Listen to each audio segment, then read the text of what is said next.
The Christopher Newport University is a university in the US. They are organizing a conference, Natalism 2026, The Virtues and Vices of Having Children.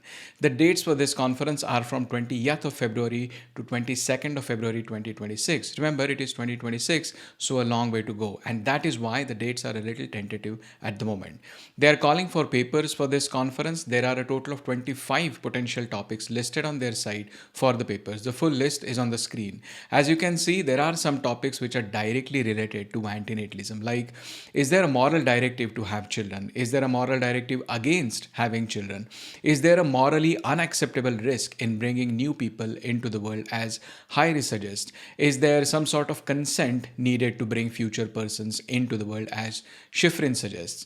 The abstracts can be roughly 1000 words long, and actual papers are expected to be of 3000 to 4000 words for 20 to 30 minutes of reading time. Overall session per paper will be 50 minutes, and these papers will be considered for a book proposal at the end of the conference.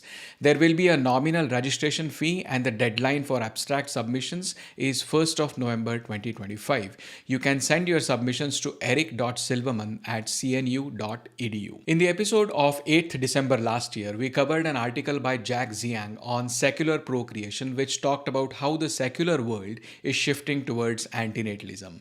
Jack has another article on theconversation.com, Selfish or Selfless? Antinatalists say they are going child free to protect the kids they won't have. Jack covers how antinatalism has been seen differently. In the past, it was more to do with controlling populations, fertility rates, sterilization, that sort of thing. But now it has shifted more towards philanthropic arguments. Rather than emphasize the damage new humans cause to the planet, this new antinatalism emphasizes the harm life brings to the unborn. By not having children, these philosophers argue, people help the unborn avoid the inherent painfulness of life. The unborn cannot experience life's pleasures either, but as Benetar writes, those who never exist cannot be deprived. It also mentions Raphael Samuel, Anugraha from Child Free India, and also someone called Shama from India, Asagi Hauzumi from Japan, and then also Stop Having Kids. And it also has a link to Nimrod's European tours video. Jack also touches on how secular view of birth has helped towards more antinatalist perspectives. Birth is less often viewed as part of divine order, but often likened to a lottery, a game of chance where parents roll the die and their children suffer the consequences. Matt, who is the creator of the YouTube channel Life Sucks and who created the antinatalism coloring book and who was featured in the documentary I Wish I Was Never Born, did a review of that documentary. It is a different style of review for at least two things. One, he does it while drawing the anchor of the documentary, Jack Boswell. Actually, he completes the pencil sketch he had drawn for Jack as part of the documentary itself. And second, it is more of a moving story of his own. We come to know of his own struggles through life, his sensitive personality to suffering of all animals, and more importantly, that day when Jack came to see him to film the documentary was the same day his marriage was ending. He also reveals that this is his reason for not making many videos on antinatalism lately. It is a pity that such a talented artist has to go through all of this, but I guess that's how life is, and that is also partly why it is so bad. I hope things get better for Matt and he gets to create more antinatalism content. Mary Rants is a relatively small and new channel, but she is, I'm told, very big on Twitch, and she made a very entertaining video about pronatalism versus antinatalism. This is not a philosophical or a serious video, just some jokes about both isms and related subjects. So if that's your thing, you will enjoy that. Lawrence made two videos this week. One was responding to the article in New York Times, "The World is Falling Apart. Should I scrap my plans to have kids?" And another one responding to the video on a channel called Big Think by Kristen Emba on why it is ethical to have kids. Both very good videos to watch. There is a scheduled live stream on George Martin's channel Carnism Debunked. George Martin is a vegan activist and an antinatalist, and this particular stream seems to be about why Nick Lewis, who has a channel called Vegan Equilibrium, has said that he is not an antinatalist anymore. Now, that's interesting given that he has been doing activism with Stop Having Kids until lately, at least recently. The stream is scheduled for 16th of January. Susan Ciancio is a pro-life Catholic writer who writes for many Catholic organizations like Human Life International, Celebrate Life magazine, and others. Now, Of course, there's no point in responding to every argument made by Susan because by and large, our differences will be coming from the differences in our worldviews. But I'm just going to point out few references to antinatalism in the latest video on birth control, population control, and antinatalism. And even though this was on a channel called American Life League, the actual interview was on Radio Maria, Ireland. This is relevant in the context that Ireland had strict anti-abortion laws up until recently. In 2012, Savita Halapanwar, who was a dentist of Indian origin living in Ireland, was having trouble with her pregnancy. She asked a hospital in Galway to have an abortion but was denied on religious and legal grounds. As a result, she died.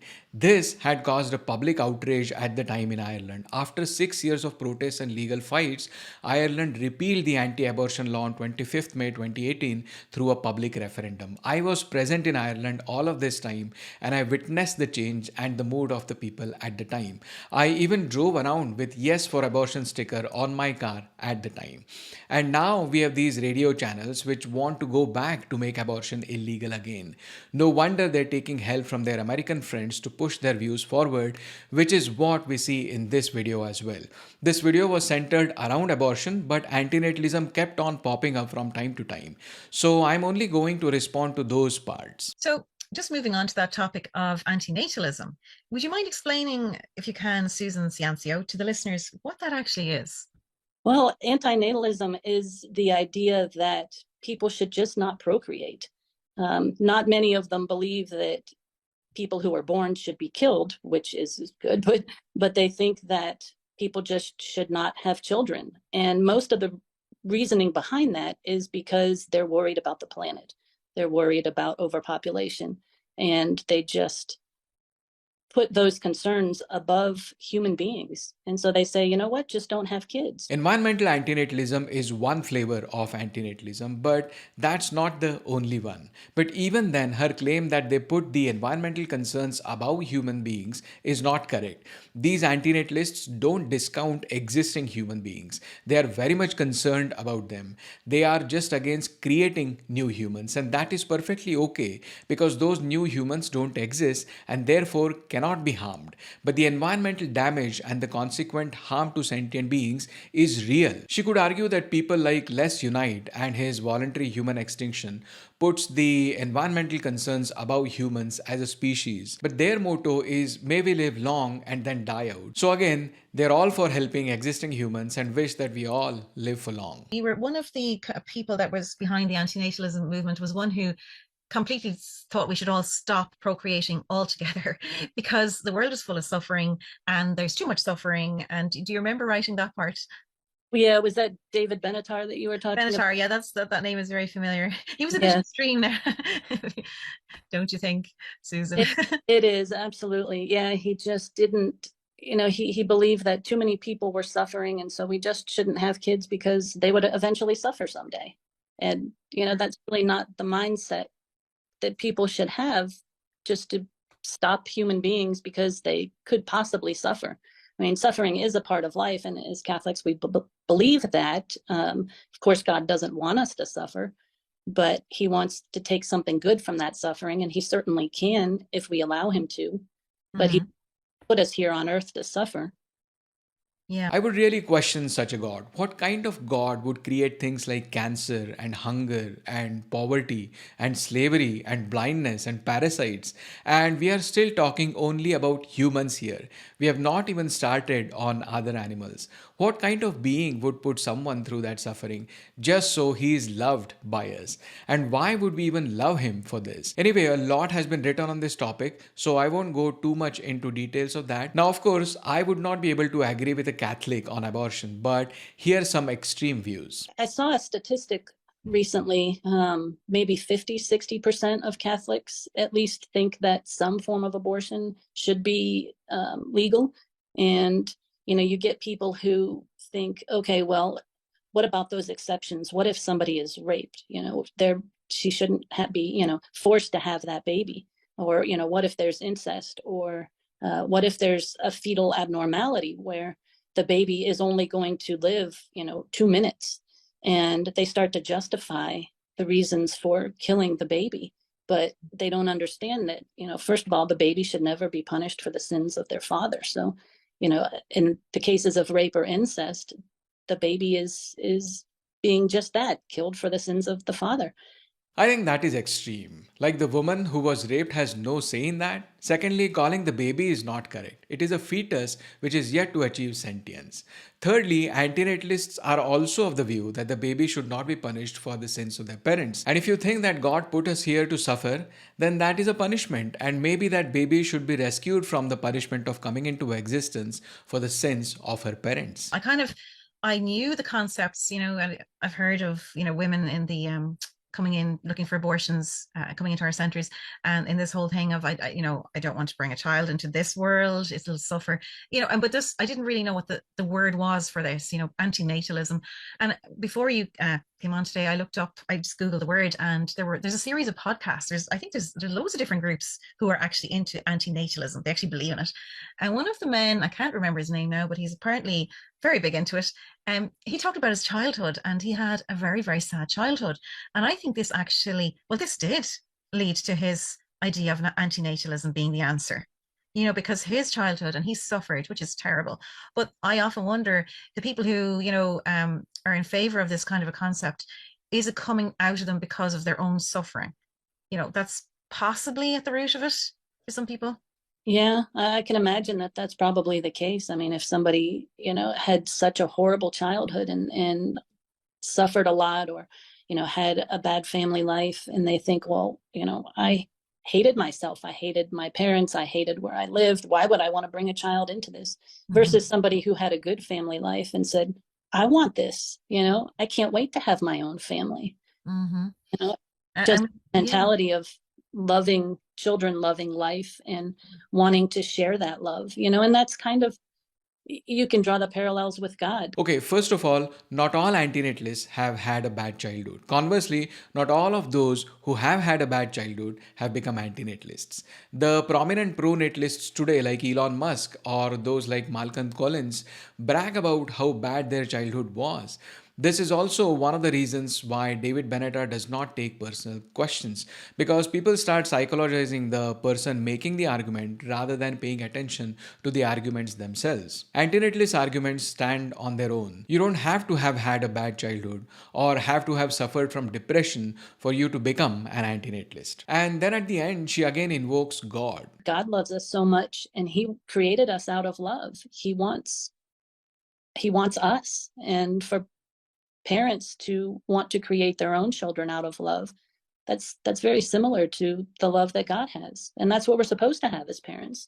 So on this view, we have submitted ourselves as a means to God's ends, and we should also treat our children the same way. Notice the words parents want to, which is a selfish reason to have children. What about the children? I'm sure she would answer that they should also create their own children. That does sound like a pyramid scheme. Well, I mean, I can already hear in my head people saying, oh, but people who are invalids all their lives, blind all their lives, what kind of an existence is that? What would you say? I would say that, yeah, that's a very hard existence. But we shouldn't kill people because they're disabled or because they're blind or deaf. This killing of disabled people she's talking about is in two contexts. One is abortion. They assume that aborting someone is killing them. Therefore, aborting someone because they could be born with disabilities is killing disabled people. And second is a general antinatalism towards disabilities. This sort of thing is also talked about in many thought experiments like non-identity problem. So there is a perception that antinatalists are ableists and that we are against creation of someone with, say, Down syndrome. But this is not true. Disability is a social construct.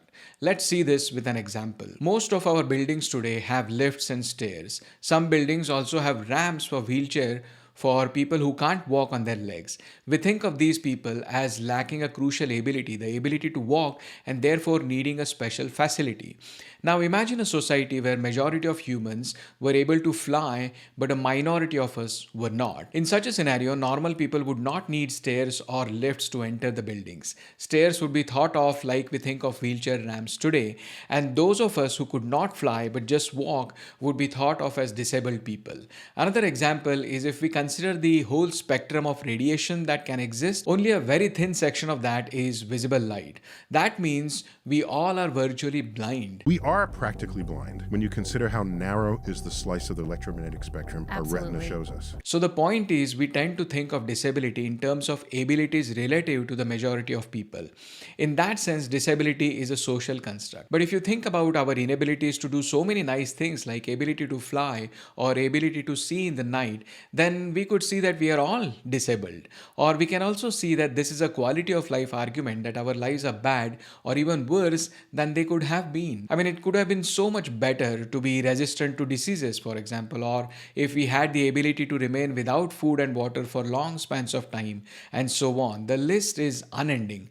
But the point is, if we consider all of this, then we can see that all of us are disabled. Those who we call disabled today may be lacking one or two of the capabilities that most of us have, but most of us lack infinite capabilities which could have made our lives so much better. And so the argument for antinatalism applies to all of us, and that is why antinatalism is not an ableist position in the sense of discriminating against certain disabilities. Matti Häyry wrote a new paper, Virtual Reality as an Alternative to Reproduction. He uses a thought experiment of aliens coming here and trying to reduce suffering. There are two rules they should abide by. One, do not contribute to the production of suffering, and two, do not make self-conscious species extinct without their consent. He examines what alternatives there could be with these two rules. One is teleportation. Here, an individual steps into a transmitter beam, is instantaneously scanned, the information is sent at the speed of light or quicker to receiving end, and the individual is reconstructed in the new place. There can be two possibilities here. If the original person is destroyed, then it can be said that the person has been teleported. But if the original person is not destroyed, then the copy at the new place is equivalent to some form of reproduction and therefore violates our rule number one. Matti also considers uploading ourselves to virtual reality, like say on a silicon-based computer, but we will lose the sense of what it means to be living in the carbon-based body that we live in today, and therefore this could be an equivalent of creating a whole new person in turn. Finally, he also considers something like a benevolent AI antinatalism, which is essentially a machine which we created with good intentions to start with, but it outgrows its design capability to understand what is better for us and therefore wipes us out. Earlier, I spoke to Matti about this paper and his views on it. Let us see what he says. Okay, so virtual reality as an alternative to reproduction. This is the new paper, Matti, you've written. What, could you tell us about this paper? Well, the paper is about a very specific question in a very specific situation. Some characters of my rock opera trilogy, Orchid, Jay and I, and Lucifer Nanda, are faced with a dilemma. They are not supposed to produce, inflict, or perpetuate suffering, which will happen if sentient life continues. But they are not supposed to cause the extinction of self-conscious species either. So one possibility to avoid the dilemma could be to emigrate to virtual reality, to continue existence perhaps without pain and anguish somewhere else somehow. And I argue in the paper that this is not a feasible option because emigrating to a virtual reality would actually mean ending the life of a currently existing being, which is all right with the being's consent, but also creating a new virtual life, which would be against the rules. Right. So in the thought experiment, you mentioned two rules, you refer to them briefly. Do not contribute to the production of suffering and do not make self-conscious species extinct without their consent. These Yes. are like starting points of the experiment, but are there any assumptions or premises even before these, or is it like this is what we want to start on?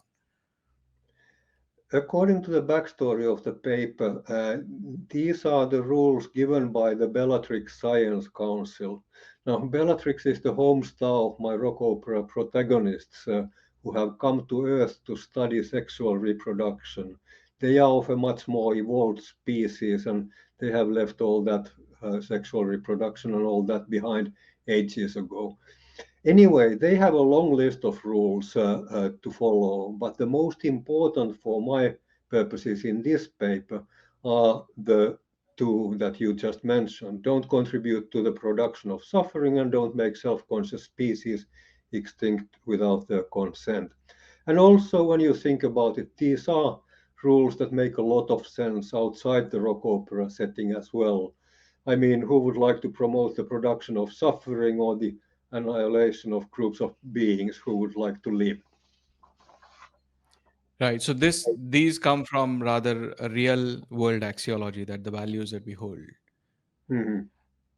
So I want to ask about that production of suffering a little bit, because what I thought was, should it be production of suffering or production of new suffering beings or reproduction of new suffering beings? And the reason I ask this is because production of suffering could also mean, or contributing to production of suffering could also mean contributing to product suffering of existing beings, or those who continue to live on.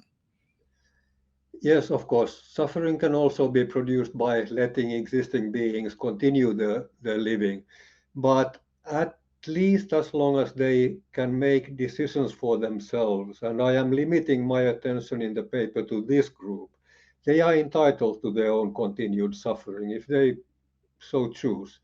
So this means that my protagonists only have to worry about creating new beings and thereby contributing to whatever suffering these new beings might experience in their lives. So no, production of suffering is not limited to reproduction, of course, but the paper only focuses on this form of producing future pain and anguish. Okay. And the second rule, that only self-conscious species, their consent is required. Is it because that only those other, which is pretty much our species in the real world, human species, is it because only us are really aware of extinction, and other species don't really, can't even be aware of extinction, and therefore their consent would not be required? And a corollary to that question is then, um, do we have to make extinction through dying off method and not killing off method? That's a really good and interesting question. There's so many dimensions in it. Where do I begin? First of all, no, I don't mean only humans, as you suggest. My interpretation here is individualistic. As long as members of a species or a group have self-awareness, then their conscious existence should not normally be terminated, and let's not go to the non-normal circumstances or exceptions here. So this applies to humans, but it also applies to others. In my rock opera world, there are the Bellatrixians, the researchers, and their creatures on Earth, the orcs and the elves. Oh yes, there's Tolkien in it and all that. But also in this more mundane world of ours, there are at least the great apes, chimpanzees, gorillas, and orangutans. And then there are cetaceans, whales and dolphins, and probably others like pigs and ravens and what have you.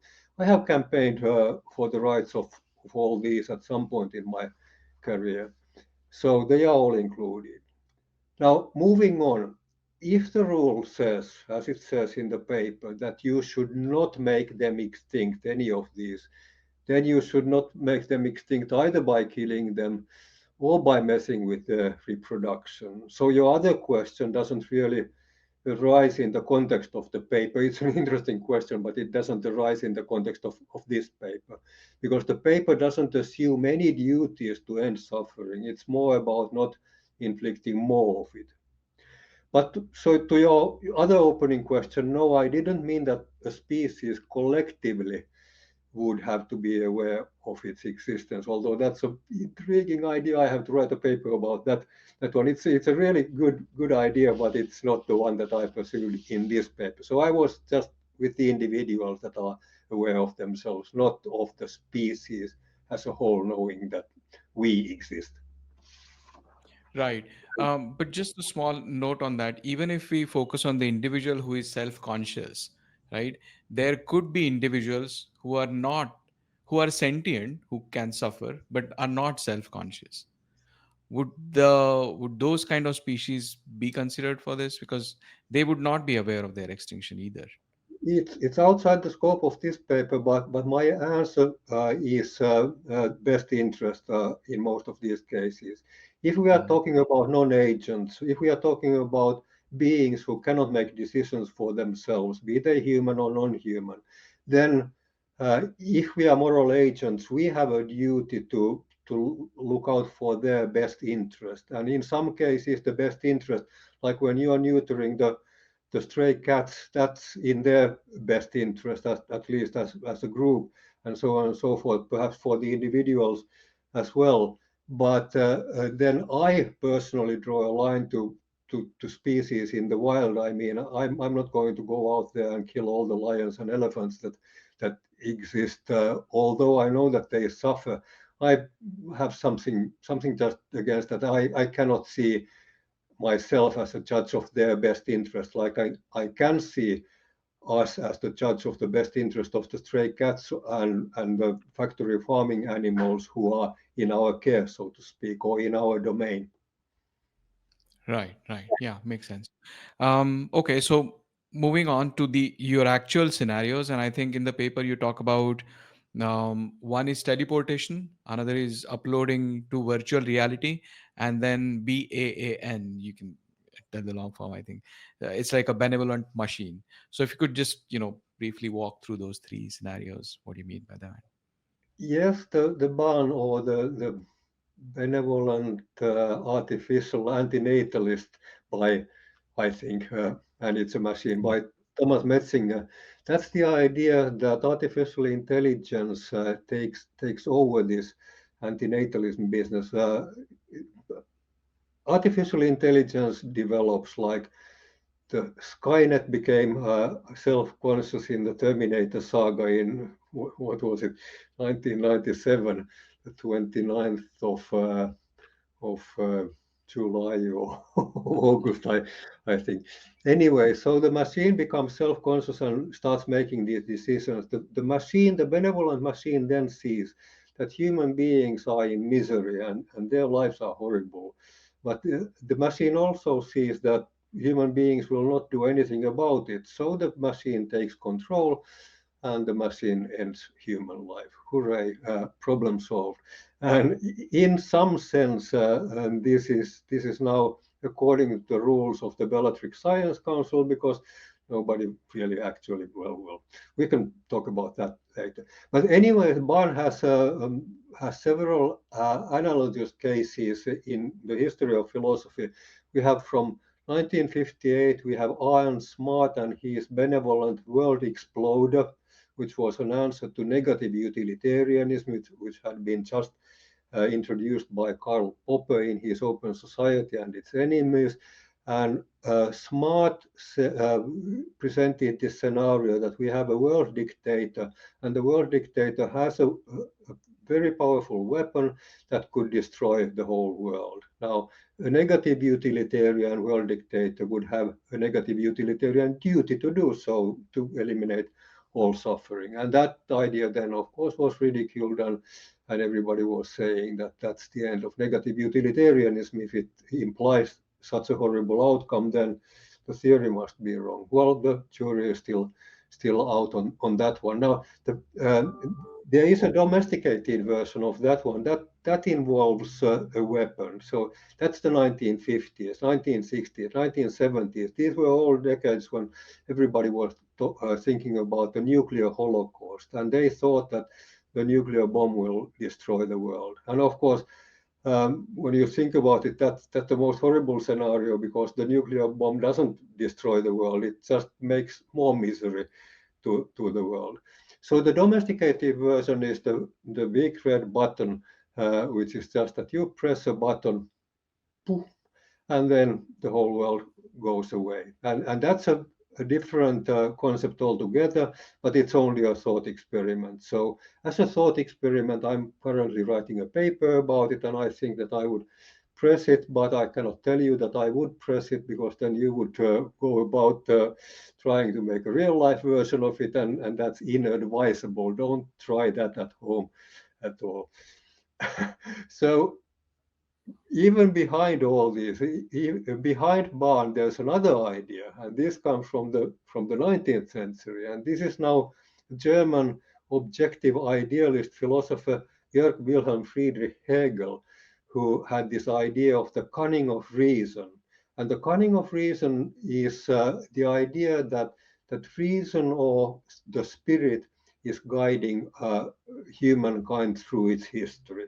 So whatever people do, it doesn't really matter because there's the spirit of history that moves all this along. This is similar to, you may be more familiar to the idea of the invisible hand by Adam Smith, that people are pursuing their own self-interest in the market, and then somehow miraculously the market transforms that into everybody's good. So this is the same idea that people may do whatever, but the cunning of reason makes it good in the end. So that's sort of the idea. Now, coming back to real life, perhaps the cunning of reason is already at work. I mean, the fertility rates are decreasing, the pollution makes sure of that.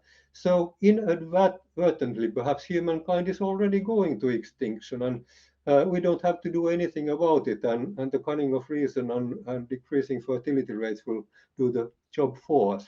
Fantastic. Okay.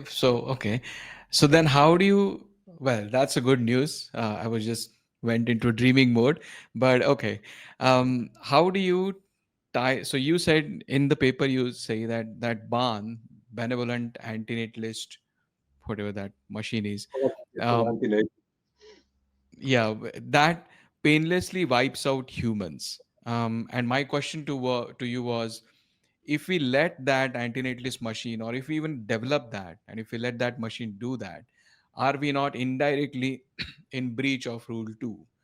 Is that what you meant by this um, reason Yes, that we we sort actually of don't are. actually do it?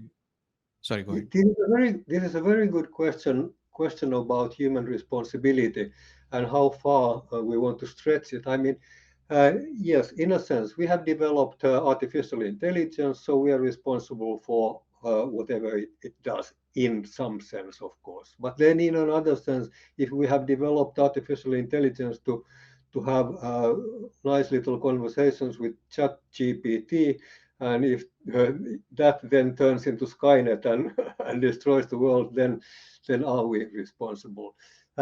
It can be asked about the other alternatives as well. The benevolent world exploder.